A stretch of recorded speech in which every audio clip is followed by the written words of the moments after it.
പണ്ടൊരു മുത്തുകൾ വലയെറിഞ്ഞു വാഴയിൽ കുടുങ്ങിയതോ പൊന്നിൻ കുടം ആഴിയിൽ നിറഞ്ഞൊരു പൊന്നിൻ കുടം വാഴയിൽ കുടുങ്ങിയതോ പൊന്നിൻ കുടം ആഴിയിൽ നിറഞ്ഞൊരു പൊന്നിൻ കുടം.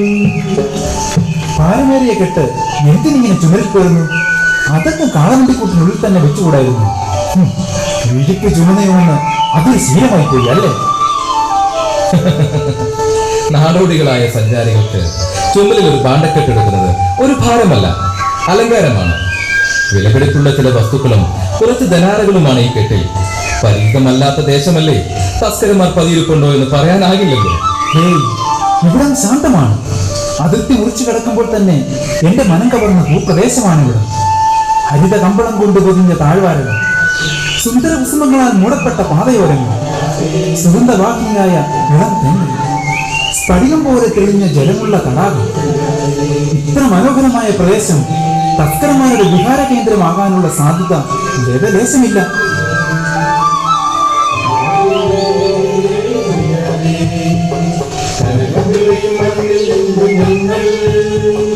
കരമുയർത്തി തലയുയർത്തി ഞങ്ങൾ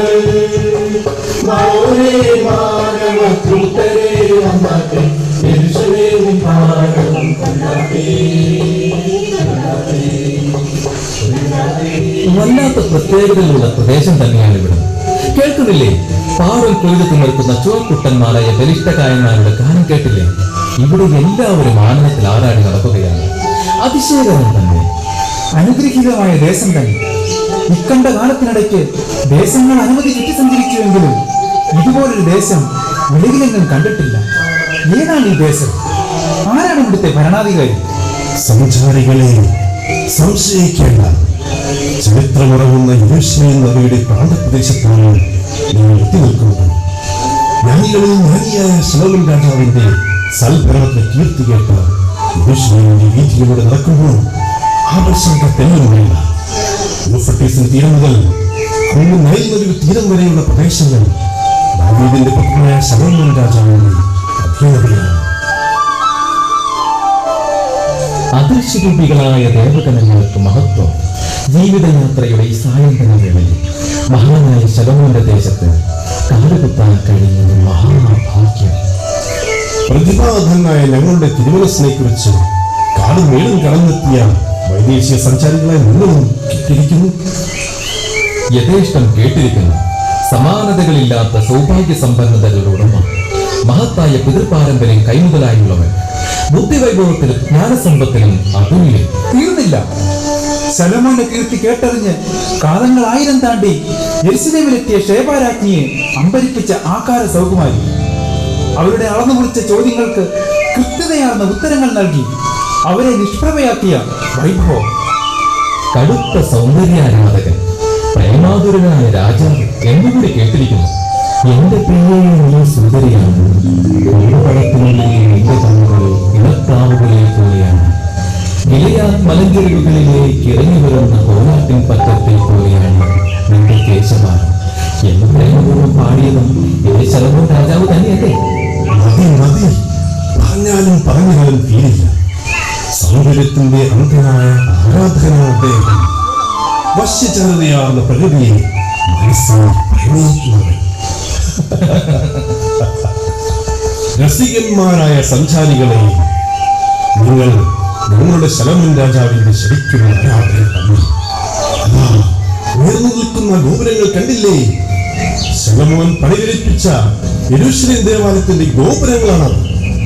അരനാഴിക നേരം നടന്നാൽ നഗരഹൃദയത്തിലുള്ള ദേവാലയങ്ങളെത്തിലെത്താം. നാളെ പ്രഭാതത്തിൽ ആലയത്തിന്റെ നടുത്തളത്തിൽ ശലോമോൻ രാജാവ് പ്രജകളുടെ ആരാധനകൾ കേൾക്കുവാനെത്തും. അവിടെ വഴിയാക്കുരുക്കുകളായ പല വശങ്ങൾക്കും അദ്ദേഹം പരിഹാരങ്ങളോ അപാരജ്ഞാനം പാഠമാകുന്ന ശലോമോന്റെ നീതി നിർവഹണ പാഠവും നിങ്ങൾക്ക് നേരിട്ട് കാണാം. അർക്കനൊരിക്കും മുമ്പ് ഞങ്ങൾ അവിടെ എത്തും. ശലോമോന്റെ ആലയത്തിലെത്തുവാൻ ഞങ്ങൾക്ക് തിരക്കായി.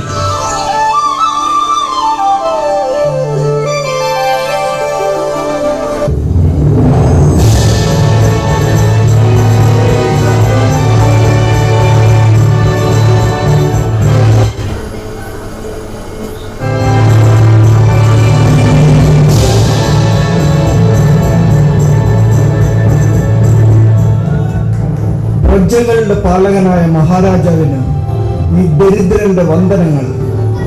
പ്രതിവന്ദനങ്ങൾ. ആരാണ്? എന്താണ് ഈ സാധുമനുഷ്യന്റെ ആവലാതി? അഭിമനായി നഗരാതിർത്തിയുടെ വടക്കുകിഴക്കൻ പ്രവിശ്യയിലെ ഒരു ദരിദ്ര കുടുംബത്തിന്റെ നാഥൻ. 3 പതിറ്റാണ്ടുകാലം ഇയാൾ ഒരു ഭൂവുടമയുടെ കൃഷിയിടങ്ങളിൽ കഠിനാധ്വാനം ചെയ്തു. പെരുമഴയുള്ളൊരു രാത്രിയിൽ പാടവരമ്പുകൾ തടകെട്ടി നിർത്തുന്നതിനിടയിൽ അപകടത്തിൽപ്പെട്ട് ഇയാൾ വികലാംഗനും നിത്യരോഗിയുമായി. അധ്വാനിക്കാനുള്ള ശേഷി നഷ്ടപ്പെട്ട ഈ മനുഷ്യനെ ഭൂവുടമ നിർദ്ദയം മാറ്റി പുറത്താക്കി. നിസ്സഹായനായി അങ്ങയുടെ ദയക്കായി കേഴുകയാണ് ഇയാൾ. പ്രവിശ്യ ന്യായാധിപന്മാരുടെ വിധികൾ ഇയാൾക്ക് അനുകൂലമായിരുന്നില്ലേ? വിധി വൈപരീത്യം എന്നല്ലാതെ എന്ത് പറയാൻ? ഇയാളുടെ വാസസ്ഥലമടങ്ങുന്ന പ്രവിശ്യയിലെ ന്യായാധിപൻ ഇയാളുടെ യജമാനൻ തന്നെയാണ്. സൗകര്യപൂർവ്വം അയാൾ പാടില്ല. ശലമോന്റെ രാജ്യാതിർത്തിക്കുള്ളിൽ ന്യായത്തെ അന്യായമാക്കുന്ന ഒരു ന്യായാധിപനും വേണ്ട. അയാൾ ഉടനടി സ്ഥാനഭ്രഷ്ടനാക്കി. യുദ്ധകാലാടിസ്ഥാനത്തിൽ അയാളുടെ സ്ഥാവര ജംഗമ വസ്തുക്കൾ കണ്ടുകെട്ടുക. ഉത്തരവ് പോലെ 3 പതിറ്റാണ്ടുകാലം അധ്വാനിച്ച ഈ മനുഷ്യനും കുടുംബത്തിനും ശിഷ്ടകാലം ജീവിക്കാനുള്ള സമ്പത്ത് അയാളുടെ സ്വത്തിൽ നിന്ന് തന്നെ അനുവദിച്ചു കൊടുക്കുക. അപകടത്തിൽ സംഭവിച്ച വൈകല്യം ചികിത്സിച്ച് ഭേദമാക്കുക. മുതിർന്ന വിശകുരന്മാരെ ഏർപ്പാടാക്കും.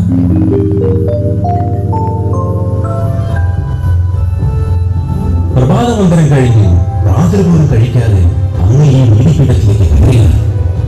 100 കണക്കിന് വ്യവഹാരങ്ങൾക്ക് അങ്ങ് പരിഹാരം ഓതിക്കഴിഞ്ഞു. പലതും അതികഠിനമായ കൂനാംകുരുക്കുകൾ. ഇനി അല്പം വിശ്രമമാവും.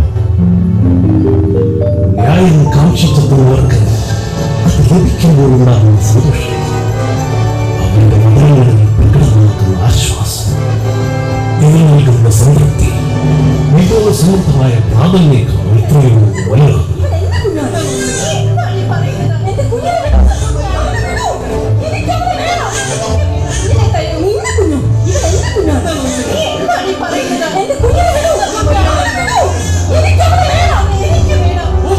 ഈ മഹാസാമ്രാജ്യത്തിന്റെ അധിപനായ നമ്മുടെ മുന്നിലും തർക്ക കോലാഹലങ്ങളും നിയന്ത്രണമില്ലാതെ കണ്ടക്ഷണം നടത്തി കലഹിക്കുന്ന ആ സ്ത്രീജനങ്ങളെ ഈ നീതിപീഠത്തിന് മുന്നിലെത്തിക്കും.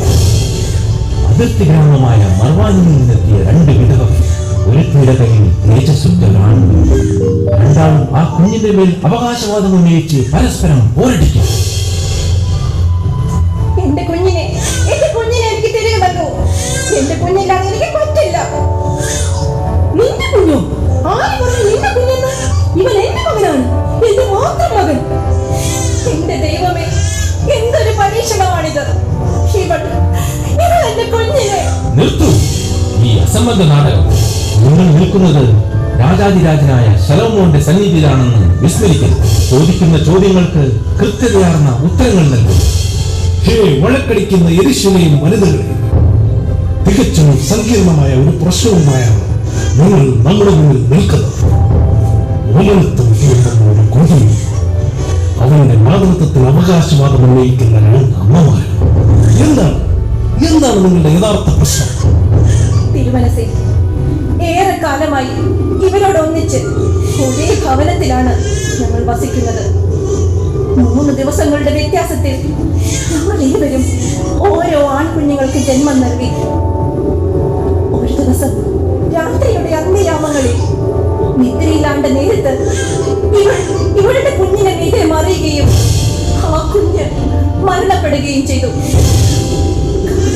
അമർന്നു പോയ എന്റെ അടുക്കൽ ആ കുഞ്ഞിന്റെ ശരീരം ഉപേക്ഷിച്ച് ഇവൾ എന്റെ ഓമന കുഞ്ഞിനെയും എടുത്ത് കടന്നു കളഞ്ഞു.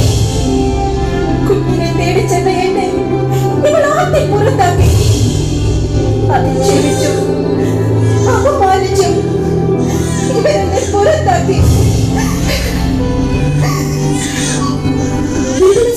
ഇവളുടെ ജൽപ്പനങ്ങളൊന്ന് വിശ്വസിക്കരുത്. ഇവൾ കല്ല് വെച്ച നുണ പറയുന്നു. ഇവൻ എന്റെ മകനാണ്, എന്റെ മാത്രം ഓമനക്കുട്ടൻ. അസുഖകരമായ ഈ സമസ്യയ്ക്കുള്ളിൽ അസ്വസ്ഥചിത്തമായ മനസ്സുമായി നാം നിൽക്കുന്നു. ഇവരിൽ ഒരാൾ ശരിയും ഒരാൾ തെറ്റുമാണ്. ഒരാൾ സത്യം പറയുമ്പോൾ മറ്റൊരാൾ അസത്യം മാത്രം പറയുന്നു. ന്യായാധിപ ശ്രേഷ്ഠ, സമാനമായ പ്രശ്നങ്ങൾ കൈകാര്യം ചെയ്ത അങ്ങയുടെ അഭിപ്രായം അറിയാൻ നമുക്ക് താല്പര്യമുണ്ട്. മനുഷ്യ ന്യായാധിപന്മാർ പരാജയപ്പെട്ട ഈ ഗൗരവ പ്രശ്നത്തിന് മുമ്പിൽ നാം ഉത്തരം കിട്ടാൻ പകച്ചു നിൽക്കുകയാണ് മനസ്സിൽ. ഗൗരവതരമായ ഈ സമസ്യക്കുത്തരം നാം നൽകും. ഈ കുഞ്ഞിന്റെ മാതൃത്വത്തിന് അവകാശികളായി ഇവർ രണ്ടുപേരും ഉണ്ടെന്നിരിക്കെ ഈ കുഞ്ഞിനെ ഇവർക്ക് രണ്ടുപേർക്കുമായി വീതിച്ചു നൽകാം. കുഞ്ഞിനെ വീതം വയ്ക്കുകയും അന്ന് പറഞ്ഞു വരുന്നത് അതെ ആരാച്ചാരം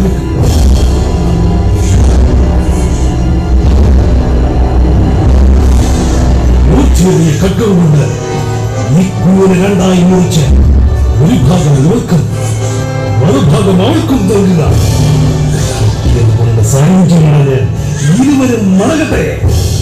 അങ്ങനെയെങ്കിൽ അങ്ങനെ കൊണ്ടുപോയിക്കോളൂ. തിരുമനസിന്റെ തീരുമാനം കടുത്തതെങ്കിലും അത് തന്നെയാണ് അഭികാമ്യം. അവൾക്ക് കുഞ്ഞിനെ ലഭിക്കുന്നതിനേക്കാൾ അവൻ ഇല്ലാതാവുന്നത് തന്നെ നല്ലത്. എനിക്കില്ലാത്തത് അവൾക്കും വേണ്ട. അയ്യോ, അരുതേ, എന്റെ കുഞ്ഞിനെ കീറി മുറിക്കരുതേ, അവനെ കൊല്ലരുതേ. കുഞ്ഞിനെ അവൾക്ക് തന്നെ കൊടുത്തോളൂ. അവൻ ജീവിച്ചിരിക്കുന്നത് കണ്ടാൽ മാത്രം മതി എനിക്ക്. അവനെ കൊല്ലരുത് തിരുമനസ്. എന്റെ കുഞ്ഞിനെ കൊല്ലരുത് തിരുമനസ്. എന്റെ കുഞ്ഞിനെ കൊല്ലരുത്. ജീവൻ രക്ഷിക്കുവാൻ വേണ്ടി എന്നേക്കുമായി വിട്ടുകൊടുക്കാൻ തയ്യാറായി ഈ വനിത ഈ കുഞ്ഞിന്റെ യഥാർത്ഥ കരങ്ങൾ വിലപിച്ചു നിൽക്കുന്ന സ്നേഹസമ്പന്നയായ മാതാവിനെ ആ കുഞ്ഞിന് കഴിയും. കുലീനയായ വനിതാ രക്തമേ, നമ്മുടെ നിസ്വാർത്ഥമായ പുത്രവാത്സല്യത്തിന് മുന്നിൽ നാം ശിരസ് വഹിക്കും. നിലവിളിക്കുന്ന പാരിതോഷികങ്ങൾ നൽകി ഇവിടെ യാത്ര. കുഞ്ഞിന് നഷ്ടപ്പെട്ട് മാനസിക വിഭ്രാന്തിയിൽ ആണ്ടുപോയി ഇവിടെ ചികിത്സയ്ക്ക് വിധേയയാക്കും. യെരൂശലേമിന്റെ മക്കളെ, മാനവികതയുടെ അസ്തിത്വം മാതാവിന്റെ നിസ്വാർത്ഥമായ സ്നേഹം തന്നെയാണ്. വിനാശകാരികളായ സകല ആയുധങ്ങളെയും നിർവീര്യമാക്കുന്നതാണ് അമ്മയുടെ നിർമ്മല സ്നേഹം. പരിശുദ്ധമായ സ്നേഹം കൊണ്ട് ഈ ലോകത്തെ സമ്പന്നമാക്കുന്ന നന്മ നിറഞ്ഞ അമ്മമാരെ നിങ്ങൾക്ക് നമോവാം.